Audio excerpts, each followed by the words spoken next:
From 12 News, this is Newsmakers. After taking the oath of office on Monday, President Donald Trump wasted no time in putting the focus on immigration. Now, local law enforcement leaders are facing questions about whether and how they should cooperate. The Bristol County Sheriff's Office worked closely with immigration authorities under former Sheriff Thomas Hodgson, but the man who defeated him 2 years ago has a different perspective. What happens now? This week on Newsmakers, Bristol County Sheriff Paul Heroux.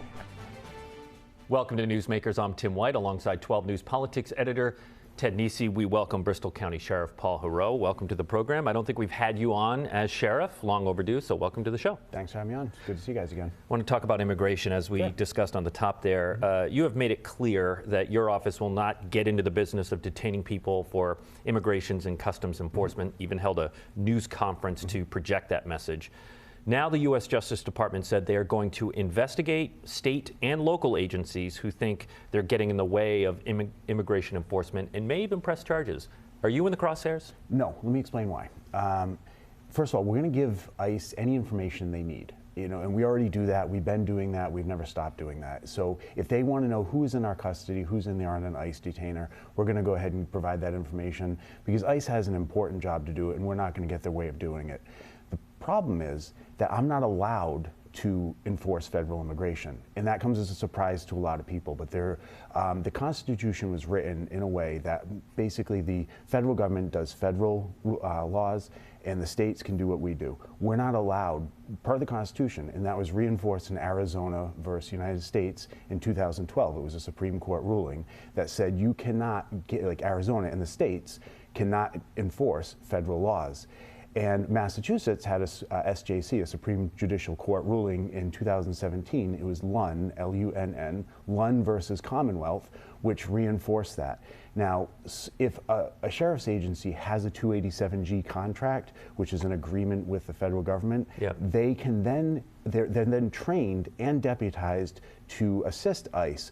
But we lost that contract under my predecessor. Why not get it again? I don't know if we're allowed to get it again. What do you mean? We've lost it in the past, and I don't know if we're eligible to get it. The Biden administration took it away. They took it away from our jail. So even if we were eligible But it's to clear get that, you haven't looked to see if you can get that contract. correct. And So that's a decision you're making. it's in the best interest of the organization, because even if we could hold ICE detainees, we don't have enough staff to do that. We're short-staffed. People, the corrections officers are being forced to do overtime. They are, that disrupts their lives when they're constantly. Okay, so we're not staffed to do that. But that's on top of that. We're being sued right now, and the federal government isn't helping us, and the state government is saying, that's something the federal government should do. Sheriff, I'm going to stop you. So I want to. The first thing when you started that answer was, we'll give ICE whatever they need. Mm-hmm.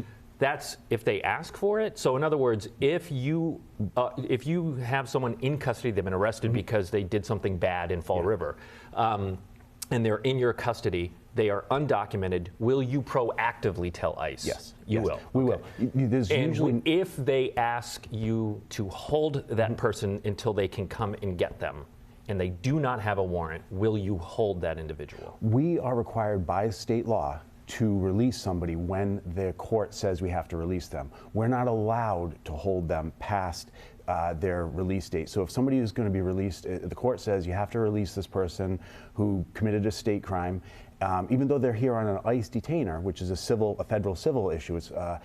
We're not allowed to hold them past what our state courts have said. If we do, we're going to get sued, and we will lose that. And it's happened before. Now, in Rhode Island, my understanding is when that happens, a court says release this person, even though there's an ICE detainer, and I believe it's a federal court ruling in Rhode Island that governs this. I think they usually tell, you cover this more than me, the ICE, hey, this person's getting out at X time if you want to come get them. Do you do something like that? Yes, we'll absolutely. We'll tell ICE when somebody's discharge date is. That's set by the state courts. I don't control when somebody comes to me or when they're released. Yeah. But if we have knowledge that somebody has an ICE detainer and we know when they're set to be released, we will tell ICE that and say, be sure to be here before they're released, because we're not allowed per state law to hold them beyond that. There have been complaints from the sheriffs in Rhode Island that ICE maybe because of understaffing at ICE, does not always show up, does not always have someone to come. How often are you finding that? Or does ICE generally, if they are told an undocumented person's getting out, show up and get them from you? I don't know of any cases where ICE has not shown up. Nobody has told me of that. So as far as I'm aware, as far as I know, they've showed up every time we've told them. And more broadly, Sheriff, how often is this happening? Right? How often are undocumented immigrants coming through the county prison, jail system? It's not very often. We have 650 inmates in our custody right now. Of that, about 9% are foreign born, and of that, which is roughly about 60 or so people, of that 60 or so people, roughly 10 currently have an ICE detainer.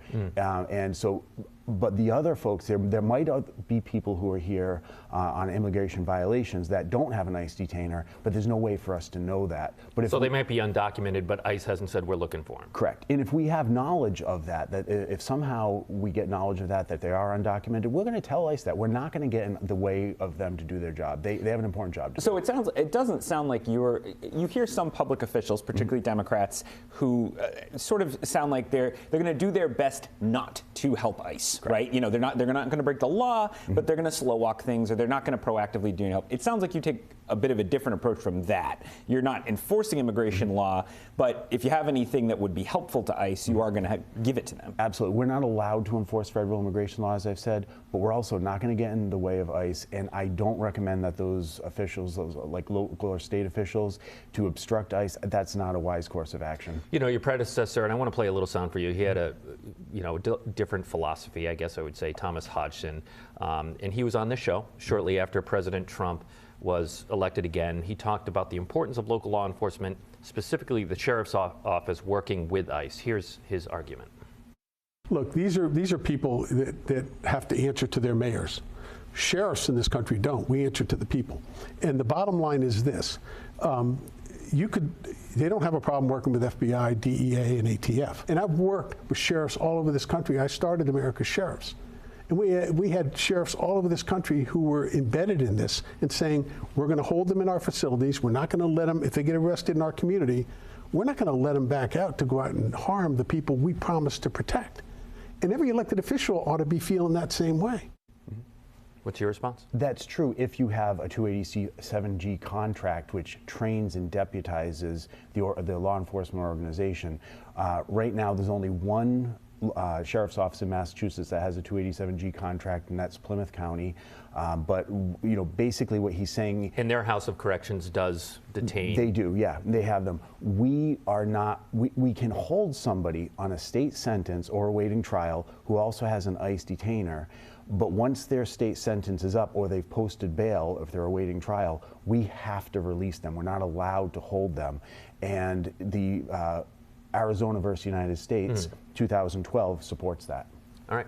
We're going to take a break on Newsmakers. When we come back, Bristol County went pretty big for Donald Trump this time around. We're going to talk to the Democratic sheriff of Bristol County about why he thinks that happened. Stay with us. You're watching Newsmakers. Welcome back to Newsmakers. I'm Tim White. This is 12 News Politics editor Ted Nesi. Our guest is Bristol County Sheriff Paul Heroux. Ted? Sheriff, we're both sons of Attleboro, so we both know Bristol County politics pretty well. You a little better than me as a former mayor up there. It was fascinating to see Bristol County's election results. Kamala Harris did win the county, but it's gotten closer and closer every election since 2012.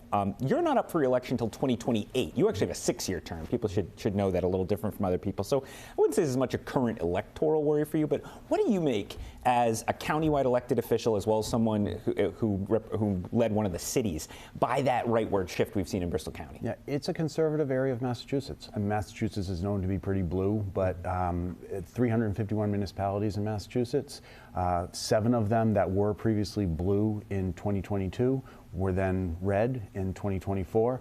Of those 7, 4 of them were all in Bristol County. And so it is a pretty conservative place. You, as I said, aren't up for re-election until 2028. There is an election I'm keeping my eye on for next year, which is I'm picking up more and more chatter that maybe Congressman Auchincloss, who overlaps with you quite a bit, might run for Senate against Ed Markey. If his congressional seat opened up, would you consider running for that? I'd have to look to see how much progress I've made at the jail, because I want to accomplish certain things at the jail before I move on. I've always said I'll do 1 term, maybe 2. I don't want to be sheriff for life. I went in there to knock off somebody who had been there for 25 years. It was time for change, and there are certain things I want to accomplish before I leave. Do you think there should be term limits on that office? I think there should be term limits on all executive branch capacities. So, because when the concentration of power in executive branch really can lead to a lot of problems. For legislative bodies, that term limits would destroy the institutional knowledge, and we saw that in California when they put term limits in California. It opened up the way for lobbyists to really mess around with the state with the ballot questions. But for executive branch capacities, I do believe in term limits. For legislative body where no one person has all the power, I don't support term limits for those.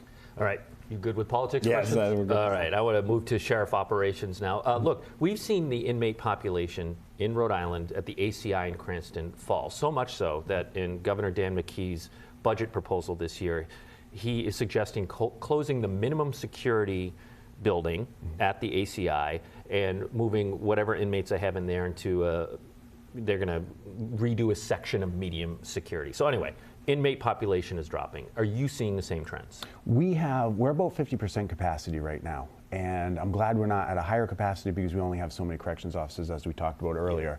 I would like to close the Ash Street Jail. It's the oldest continuously operating jail in the country.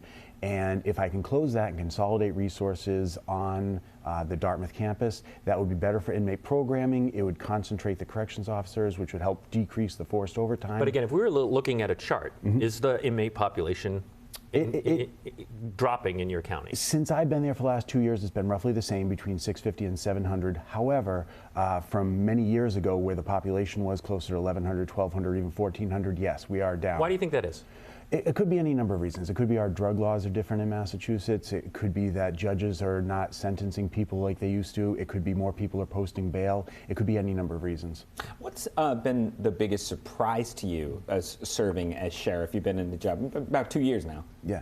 So the election's over, so I don't want to punch backwards, but the disparate treatment among the officers and the employees, that has been the biggest problem. Sheriffs have a lot of power, and they have a lot of discretion on how they pay people and how they promote people, and the conditions.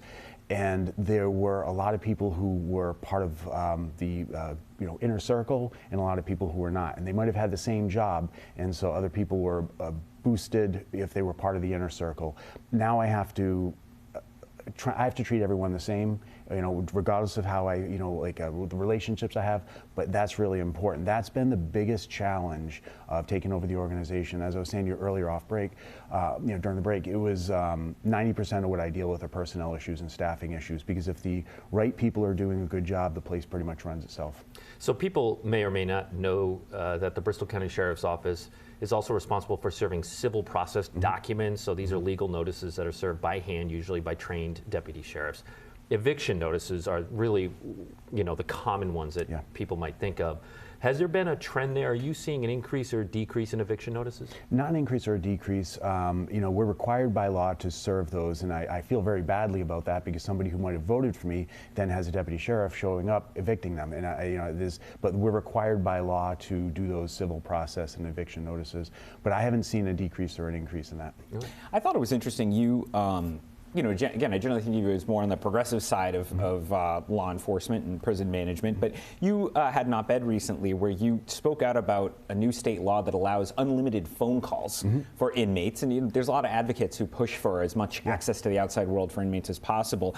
You have seen, you think, issues with that, and you want to see some limits on it. What are the problems you're most worried about with allowing as many phone calls as they want for the inmates? I'd like to think I'm a modern corrections administrator rather than like a left or a right. Just more, I like to be thinking, and unlimited is unreasonable. That's what I've been saying all along, even to the advocates, to people, and it's hard to argue against that. Unlimited is unreasonable, and if you have inmates who are able to talk on the phone for unlimited amounts of time, that's costly to the taxpayers. The inmates are participating less in programming, but there's also, we've seen, it's a correlation, we can't necessarily say it's causation, but we've seen an increase in associated crimes, because there are more witness intimidation, because there's greater availability to talk on the phone. phone. There's also the possibility of more, like drug dealing or, trying to introduce contraband. And we only have so many officers that can monitor these phone calls. We have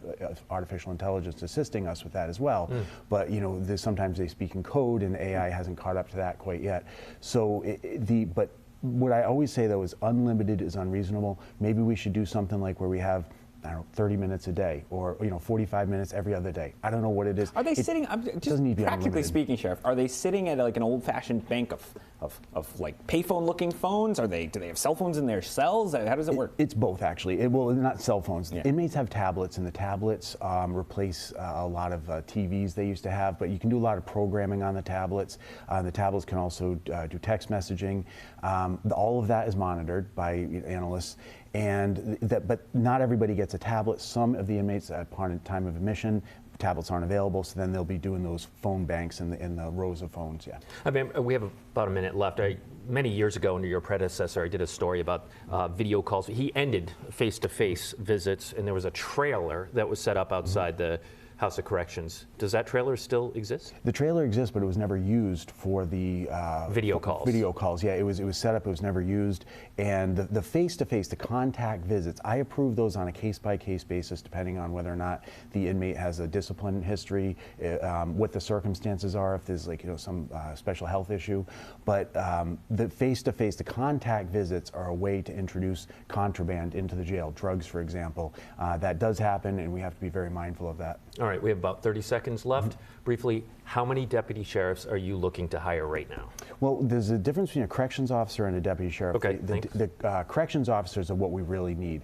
And the last 4 classes, my predecessor recruited 7, 8, 13, and 13. I've basically done on average about 30, and we probably need another 100 or so corrections officers. All right, Bristol County Sheriff Heroux, thank you so much for joining us on the program. When we come back, Kim Kalunian's interview with former White House Press Secretary Sean Spicer. Stay with us.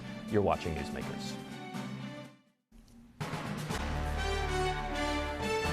Welcome back to Newsmakers. I'm Tim White. Earlier this week on 12 News at 4, my colleague Kim Kalunian spoke with Sean Spicer. He's a former White House press secretary, about his thoughts on President Trump's decisions. The Rhode Island native told Kim he expects, quote, an earth-shattering presidency this time around because Trump has had 4 years to think about what changes he wants to make. So you spoke to the New York Times for an opinion piece that caught my eye yesterday, and you used that word, cataclysmic. What did you mean by that? I think this is going to be earth-shattering in a positive way. The president, you saw that in the first 24 hours, 200 executive actions and orders, a lot to do with the border. He's had 4 years to plan. They came back ready to go on day one. They knew the people that they wanted. Internally, they knew the people that they needed to get rid of. They knew the policies that they wanted to act on, and they knew the process by which to make it all happen. Those were things that we weren't able to do in the same way that they did yesterday. Right? We didn't have a full grasp. The way that I think this is the reason that this is going to be historic is because, he's had 4 years to think about what he would do if he regained the office, who he'd want surrounding him, and how he'd get it done.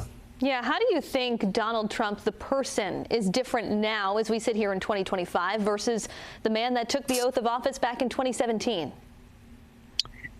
I think there's two main differences, Kim. The first is that when you've gone through the process once, whether it's, playing a sports game or doing a crossword puzzle or, any time that you do something a second time, you think about, oh, here's what I'm going to do instead. Here's the move. I'm going to go this way, not that way.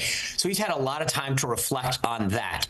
That's number one. And that there's a whole host of things that leads to. But the second thing that I've really been thinking about is that when you've had 2 assassination attempts on your life, one of them, millimeter making a difference, I can't help but think that you reflect on your life and your legacy in a way that most people never would.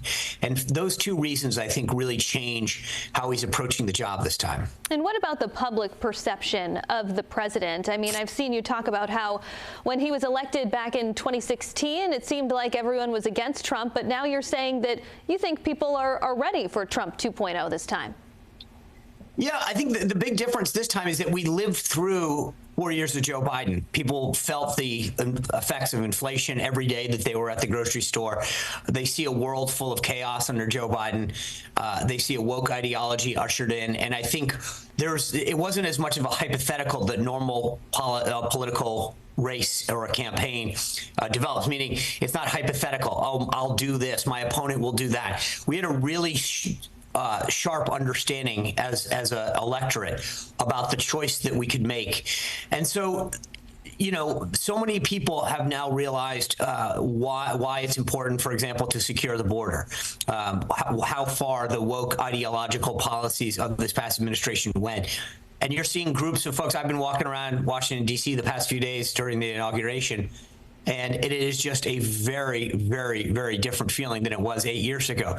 But even in the lead up to the election, Kim, back in Rhode Island this summer, I had people who had said, you know, I wasn't with you guys 8 years ago. We really need change. We need to get back to common sense. So I could feel this and sense this in the lead up to the election. And what you saw in the past 24 hours is President Trump acting on those promises that he made to the American people. And Sean, we've got about 30 seconds left. Hard to believe, but it was 8 years ago today that you took to the White House podium to talk about the size of President Trump's inaugural crowd. He has a brand new press secretary stepping into that role, the youngest in history, Caroline Leavitt. What advice do you have for her?